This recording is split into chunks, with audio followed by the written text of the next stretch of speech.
What's up, guys? It's Envy. Now, this morning, the 12.2 patch was dropped, right? I haven't had a look at this, but hopefully, it's got some very neat stuff that will benefit me in my rank climb. So let's start. Right, Sinking has arrived. Normally I skip most of the fucking thing. The TFT patch is here too. Right. So what are the highlights? Akali's being nerfed. Darius, Elise, Ivan, Maokai, Nunu, Olaf. Some buffs to Azir, LeBlanc. That might be an interesting one. Nerfs to buff. Gale Forces and Kraken's gone down too. But Shieldbow was already more powerful than Kraken anyway. To most people. Right, obviously Viego. The new champion. Right? Now I've jumped onto the PvE. He was, 200 ping, and it was in a bot game. But the cinematic was cool. The stealing someone's champion for like 10 seconds is very interesting. Right, having a stun on the E and whatnot. So that'll be something. Right, so Akali, it's basically just extra energy on the last cost of it. Instead of 80, it's 100, which is huge.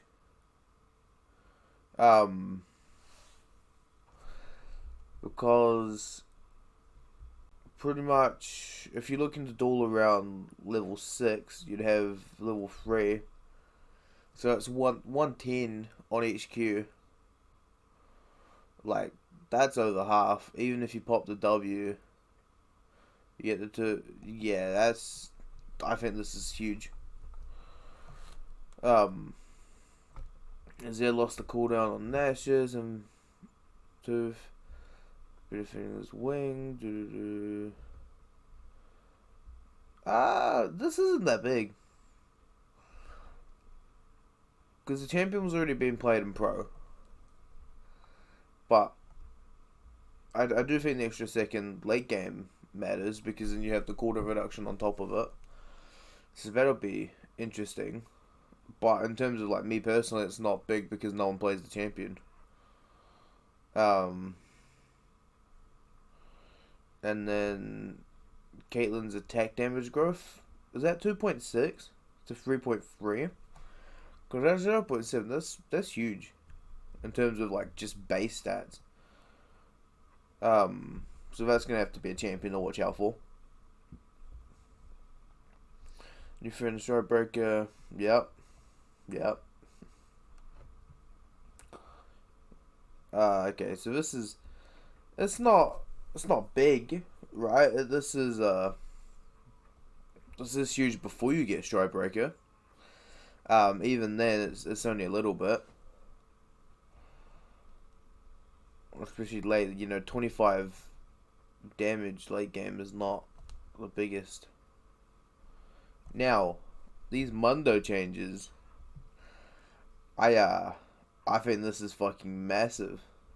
Just looking at this, because from 40% to 50% of your health back, that's an extra 10%. That's massive. And then the bonus damage from starting at 3 to 4, this makes his jungle clearing so much faster. I'll be surprised if we don't see him jungle more now instead of playing top. The only issue is the fact that the only form of CC he has is that Q. But this here, 110. Whew. A little bit of damage later into the game from Elise down. This is the one that executes. So I mean, I don't think it's too big, because you're really looking at once you get later, which by that time you should already have the damage to kill someone. And then nerfs the Trigger Seed's AP ratio from 90% to 80. That's weird. Wait. 97 health growth. Because that's an extra 5 per level. It's 5 times 18. That's an extra like 180, 190 health. Which is like a ruby crystal nearly. So that's big. Especially in the early game. You know, when some people live on like slivers of health. And then the cost of a Q going down by 20 late game. Right? Because when I used to play it, you know, you just run out of mana. Which is a big problem.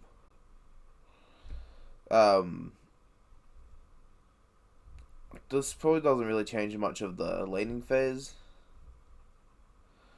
Obviously, later into the game, if you are playing support, then, well, you're probably not building mana anywhere. Or neither are you top lane. But 0.8 per 100 AP, that's huge. That's a 0.2 shift. So that's massive. Now, Seaverse, and this I'm worried for, and I'm also fucking ecstatic. Because if I have to play jungle, the 2-second cooldown on the Q is huge. Right? That's a faster clear, that's more dueling. But the ultimate, this is massive. This is super big in solo queue. Even in competitive, right? Because you're gonna play over aggressive thinking, oh, he doesn't have ult. But he's gonna have ult earlier. He's gonna have ult faster. Because the Q allows you to just take more. Nunu getting a little bit of nerf. He's probably still going to be super, super played. So that's whatever. 30 health down means he can't go as aggressive in those early invades. Now, I don't really... Okay, so we're looking at Aatrox now. Unwood Ash self-healing increased to 26, 32, 38, 44, 50. Right, which puts the self-healing down by a lot. I guess they're just trying to shift the power to the E, while also taking it down a notch. I don't play the champion, so I don't really know too much about that. They're probably doing the same with Olaf, right? Yeah. So they've upped the lifesteal on the W, but nerfed the healing amplification.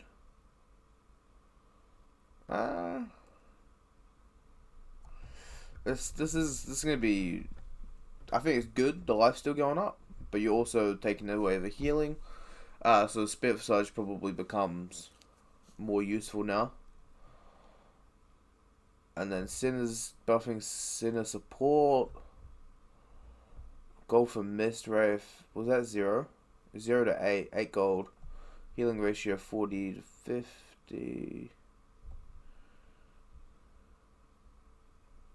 Stack of Kraken Slayer.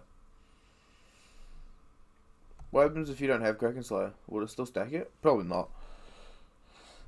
A little bit of a buff to Shaco. This isn't too big. Right? I think it's a little bit because of the fact that now when you get 100 by Shaco, it's going to be more damage off the backstab. Because I believe that can also crit. But that is when you are behind the enemy champion.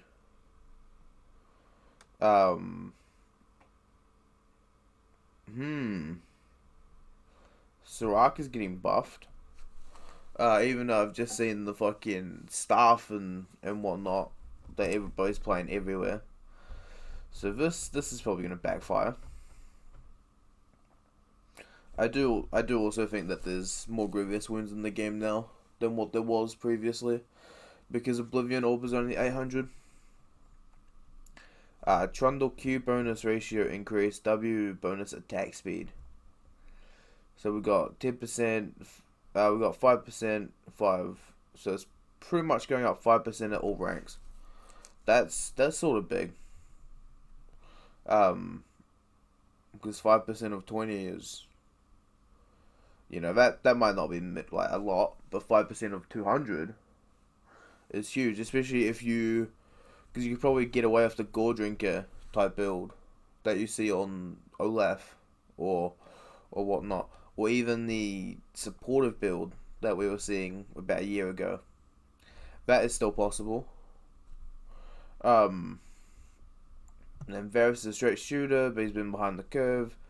Cooldown on the ulti, this, and the base mana growth up. This is probably pretty huge.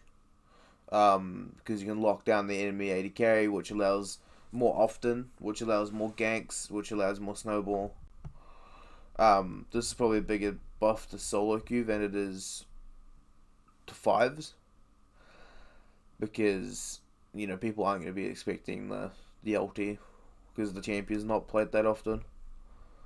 Right, here we go. Zoe's getting, hopefully ends up being a nerf. Minion spell shard drops now include Random Omen, Locket, Turbo Chem Tank, Shirelia's, Youmuu's Ghostblade, Gore Drinker, Stridebreaker, Prowler's Claw. It no longer includes Redemption, which I think is fucking about time. Right?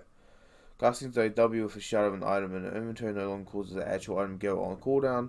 Additionally, using an item with a damaging passive right after using its shard no longer causes a second instance to deal 0 damage. So I'm assuming that was a bug in terms of if she had the item herself. After using the W of it, it would deal no damage. That's probably more of the Ignite type deal, I guess. Right? Because that does happen sometimes. And then we've got...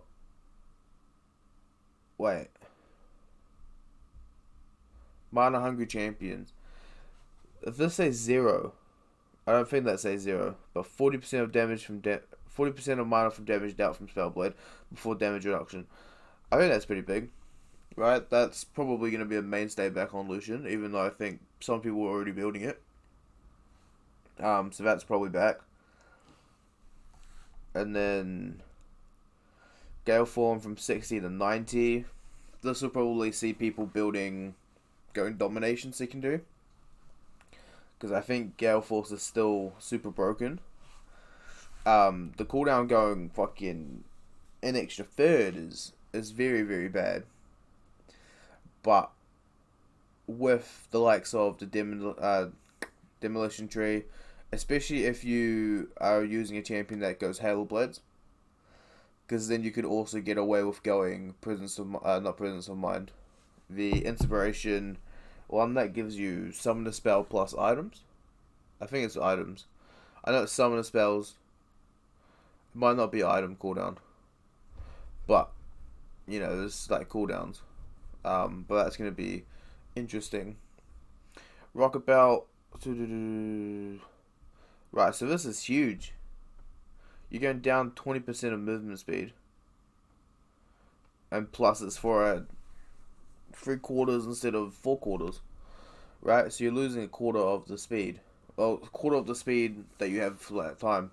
Which I think is huge for Echo. That's probably massive. So that's going to be fun. That champion's going to be seen less. And then we've got Imperial Mandate. Applies when initial application of slow immobilize. I don't really know what this shit does half the time. Right, because I don't really play it. Kraken Slayer is extremely powerful and champion, so we're going to move on to Kraken Slayer.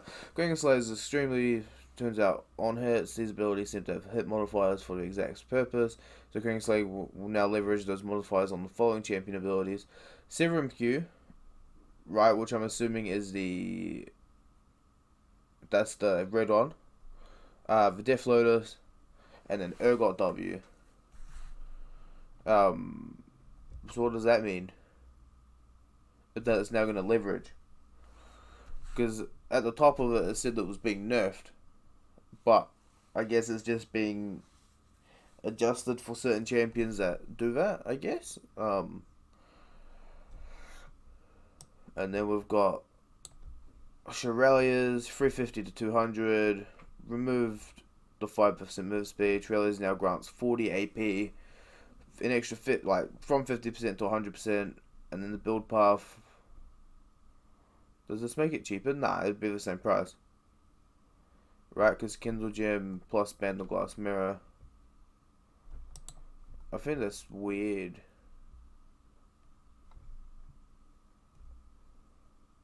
Then we've got Goggle Stone Plate, which is getting a buff.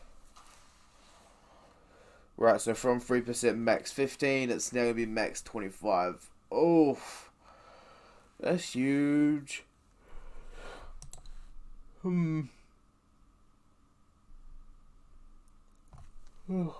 I think that's fucking massive for tank players. But I guess because it is a shield, right? Because it gets a shield as well. That would make Serpent's Fang what would need to be used for that. But anyway, Umbral Glaive, same gold. Because actually down 200 gold. I think they're all down 200 gold, right? That one's down 100. Losing 50. But I don't like this, the build path, because needing that 800 gold to finish it, I think is huge, because you also, let's say for instance, you get your serrated deck on back, you then have double longsword, you have enough gold to put it into a warhammer, but you don't have enough gold to finish the item. I just think Warhammer would be nicer. I think that this will probably still give the same ability haste, because it's not saying any. Even though I don't even know if it does. I don't play AD Assassins very often. And this is going down by 5 attack damage. I guess with it going down 200 gold, it kind of needs to. And then this is going down 200 to 150 health, which is a bit Right, then we got the marksman items. Adjusting some of the stats in Legendary items so they get more attack speed than the components. Zeal plus 2 daggers and 850, and it's now going to Zeal plus 2 daggers and 950. Would this not... So that would make it cost an extra 100, right? Because...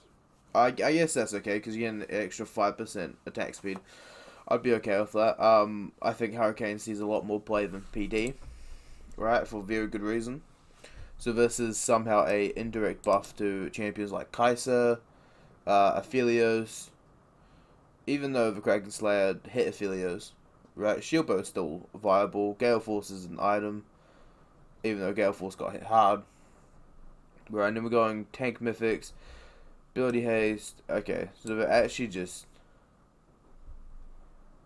right to 5 tenacity and slow resist. Like, I don't really play too much of the tanks, but a lot of these, so the armor went down on the Ornn item. The magic resist went up, and then the ability haste went up. But this is huge.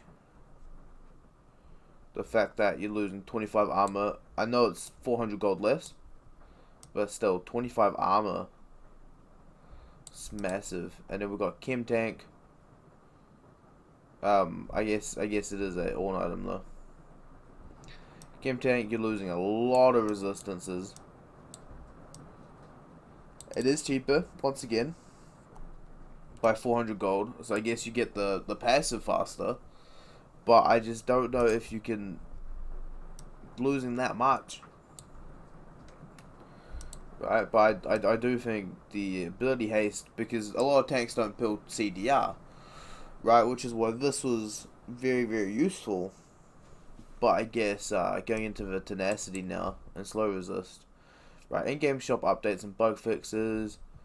Items purchased from pre-item save set will do. It probably shows up in the item shop and players filter for move speed. Actions that will make click close this will no one close people. Okay, that don't really bother me. I don't give a shit about ARAM.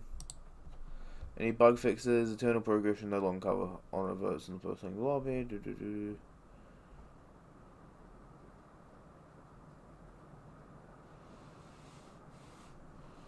Um, that's huge if that actually was a thing. Eclipse, yeah, there's not really too much in here that really bothers me. And then we're going the skins. Some of these do look nice though, because what Ruin Shyvana, this gives me like a Maleficent kind of vibe, you know. Karma, Evil Draven, Ruin Draven, Shanghai Scrolls Jin, Cho'Gath, Nico, Nautilus, and then Luna Beast Viego. I think Viego, right, coming back onto the topic of the new champion, I think once people realize where he's meant to go, he is going to shape the ever living fuck out of the game. So for instance, because you only get the basic abilities, but you get another cast on the ulti of his own, right? When you kill a champion, being able to steal, for instance, let's say you kill Bard, right, and then you Bard portal your entire team into the enemy team, that could be huge, right? You kill Silas, steal Silas E, get the W, get the Q, right? You're like full combo. The same with, for instance, like let's say Kai'Sa, depending on how that interaction would work. Um, then there's also champions like Ari, right? You get the E into the Q. Like you pretty much just get all of the benefits of other champions outside of their ultis and your own kit. So that's gonna be very very interesting to see, and I'd love to see what people are gonna do with it in the amateur tournament scene, because I myself am gonna at least be playing a couple games. Anyway, it's been Envy. Peace out.